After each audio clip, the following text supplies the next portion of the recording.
la une de l'actualité, un calendrier de déconfinement en 4 étapes confirmé par Emmanuel Macron aujourd'hui.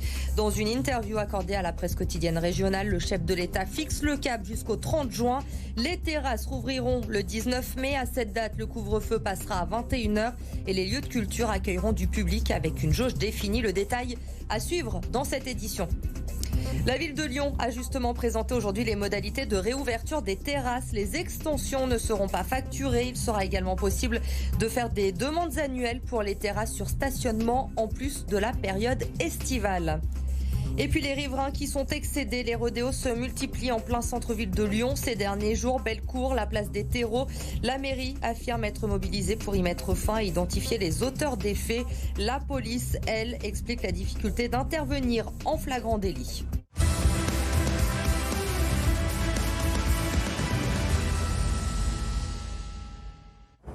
Emmanuel Macron a donc annoncé aujourd'hui le calendrier du déconfinement dans une interview accordée à nos confrères de la presse quotidienne régionale. Le chef de l'État donne 4 dates clés, le 3 mai, le 19 mai, le 9 juin et le 30 juin. Alors à partir de la semaine prochaine, c'est la fin des attestations. Nous pourrons à nouveau circuler librement sur l'ensemble du territoire. Le 19 mai, ensuite, le couvre-feu passera de 19 à 21h. Les restaurants et les cafés pourront rouvrir leurs terrasses, pas plus de 6 personnes à la même table. Les commerces dits non essentiels pourront également tous rouvrir. Réouverture également des musées, des cinémas, des théâtres, des salles de spectacle avec une capacité maximum de 800 personnes en intérieur, 1000 personnes à l'extérieur. Même règle pour les établissements sportifs en plein air. Viendra ensuite la 3e étape, la date du 9 juin avec le couvre-feu qui passera à 23h.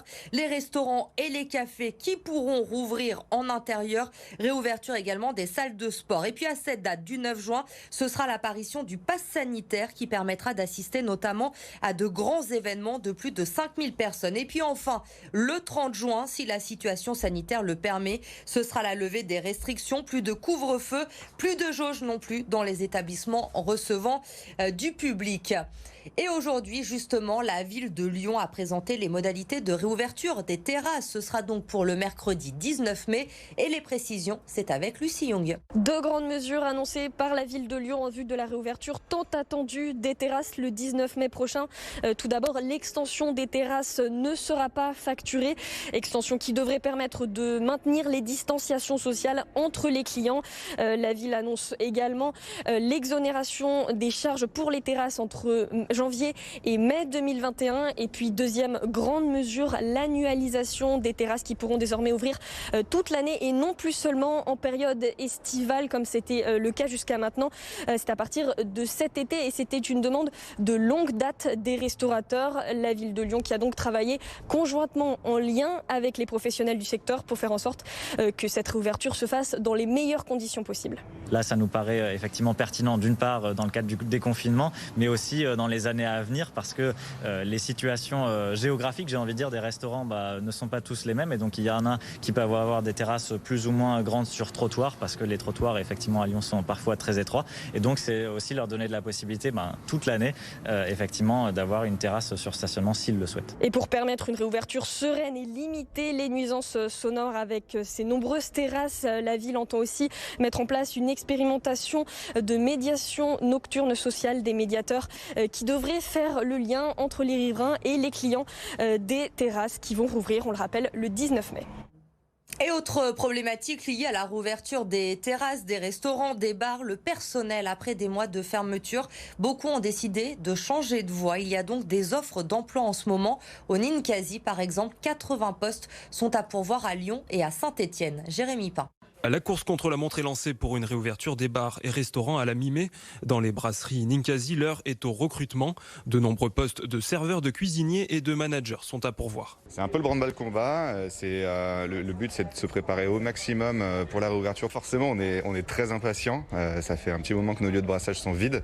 Et ce qui est intéressant, c'est de voir aujourd'hui que des candidats sont intéressés aussi et qu'il y a beaucoup de gens qui ont envie de travailler. Les entretiens s'enchaînent, des étudiants, des personnes en reconversion qui ont hâte également de retrouver une activité. Si je postule au Ninkasi, ce serait pour faire serveur. Et puis voilà, oui. J'ai envie de travailler cette année. J'ai pas pu travailler l'année dernière, donc cette année je me suis dit faut que je travaille. On est tout le temps avec des gens et puis ça va faire plaisir de voir des gens. Tu vas être là, oh mon Dieu, Donc ouais, ça va être cool. Ça sera ma première expérience en restauration, bien sûr, si je suis prise. Et avant ça, j'ai fait un petit peu de commerce, mais pour le moment, oui, j'ai encore jamais travaillé dans la restauration. Dans les coulisses des restaurants, on se prépare comme un doux parfum de retour à une vie plus normale. On a réouvert il y a 3 semaines. Donc moi, mon activité, c'est recréer du lien dans l'équipe. Vraiment, ça leur fait du bien de se revoir. Et après, c'est de remontrer aux gens du quartier qu'on est réouvert, qu'on est relà. Les établissements rouvriront leurs terrasses avec un maximum de 6 personnes par table. Accueil des premiers clients programmés le 19 mai. Et alors que les indicateurs sont en baisse ces derniers jours dans notre département, notamment le taux d'incidence qui est passé, ça y est, sous la barre des 400 cas pour 100 000 habitants, eh bien le professeur Bruno Lina, virologue à Lyon et membre du conseil scientifique, appelle tout de même à la prudence, même si un calendrier de déconfinement est donné, défini par l'exécutif. Il se veut méfiant au vu de ce que l'on a connu ces derniers mois. Écoutez-le au micro de Myriam Manhart. Donnons-nous un petit peu de temps parce que finalement, peut-être que même si on perd une semaine maintenant par rapport à ces réouvertures, ça peut être du temps gagné pour après.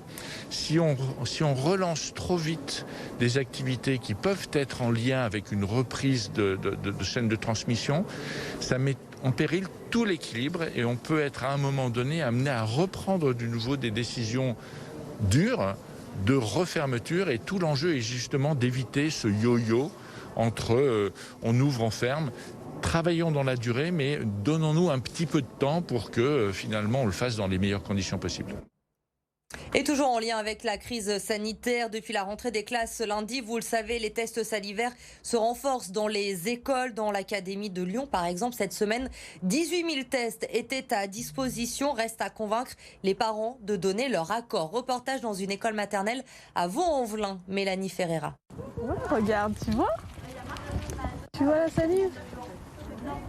Hop, il en faut encore un tout petit peu plus. On continue ? Le geste peut paraître simple, mais pour des tout petits, ce n'est pas si évident. Alors les préleveuses ont leurs petites astuces. Pour les aider à saliver, on leur propose d'imaginer de manger un bonbon ou de faire des bisous. On essaye de leur donner des petites astuces. Mais avant de convaincre les enfants, il a d'abord fallu convaincre leurs parents et la tâche était peut-être encore plus difficile. Il a fallu beaucoup communiquer, effectivement, donc pour rassurer, pour informer, défaire des fausses idées selon lesquelles les résultats, par exemple, seraient donnés à l'école ou bien qui seraient donnés... Il fallait rassurer sur le destinataire des résultats. Environ 60% des parents ont donné leur autorisation, pas mal pour une semaine de rentrée selon la directrice. Au niveau de l'académie, on s'approche des 80% et on doit faire mieux selon l'inspection. L'objectif, c'est vraiment d'arriver vers un taux qui dépasse les 80%. C'est l'intérêt général, c'est l'intérêt par rapport à leurs propres enfants et puis des enfants des autres. Je crois que c'est un élément sur lequel je voudrais insister. Plus on va tester, plus on peut à ce moment-là isoler rapidement, et finalement, moins on fermera. Le nombre de tests salivaires doit encore augmenter la semaine prochaine pour passer de 18 à 24 000 dans l'académie de Lyon. Dans l'actualité également, ce soir, on va sortir un instant de cette crise sanitaire pour revenir sur les rodéos qui sont de plus en plus nombreux en presqu'île ces derniers jours. Les riverains sont excédés. Ils demandent à la mairie d'agir pour y mettre fin. Corentin Marabeuf. C'est un peu le calme après la tempête. La place Bellecour a retrouvé sa quiétude. En début de semaine, elle s'était transformée en véritable circuit de course. Entre roues arrière et dérapages, le phénomène des rodéos ne cesse de prendre de l'ampleur. Les riverains sont à bout. On se sent jamais en sécurité. On a des bruits assourdissants. Je vois à 4h de l'après-midi quand je vais chercher mes enfants ou quand on revient de l'école, on se fait surprendre par des motos qui roulent à des allures de dingue. C'est anxiogène et le mot n'est pas trop fort. Même constat, place des terreaux où les moteurs ont chauffé en plein couvre-feu le week-end dernier. Dans les deux cas, la police n'est pas intervenue. Dans ce type d'action, il faut toujours se demander si un mineur non casqué qui fait un rodéo, il met sa vie en danger, la vie des autres en danger aussi, mais une action de la police, elle peut être mise en cause si jamais il y a un accident. On est bloqué en fait. Pour lutter contre le fléau qui dure depuis 2 ans déjà, la mairie de Lyon souhaite mettre en place une cellule anti-rodéo au sein de la police. Nous travaillerons avec différents acteurs compétents en la matière à identifier les lieux de stockage pour aller récupérer ces véhicules là où ils se trouvent. En attendant, ce sont les images de vidéosurveillance qui sont exploitées pour identifier les fauteurs de troubles qui encourent jusqu'à 1 an de prison et 15 000 € d'amende. Et je vous rappelle l'information principale de la soirée, c'est ce calendrier qui est enfin officiel, calendrier de déconfinement annoncé par Emmanuel Macron aujourd'hui. Un calendrier en 4 étapes, donc avec la semaine prochaine la fin des attestations des limites de déplacement. Là où ça va changer, le 19 mai, le couvre-feu qui va passer à 21h, les restaurants, les cafés qui vont pouvoir ouvrir leurs terrasses, les musées, cinémas, théâtres et salles de spectacle également vont rouvrir. Le 9 juin, deuxième étape avec notamment les restaurants et les cafés qui rouvriront en intérieur, le couvre-feu à 23h. Et puis il faudra attendre fin juin, le 30 juin, si la situation le permet, bien sûr, pour la levée de toutes les restrictions. On en parle, on le détaille évidemment, ce calendrier tout au long de la soirée sur BFM Lyon. Bien sûr, on va en reparler notamment avec nos invités ce soir.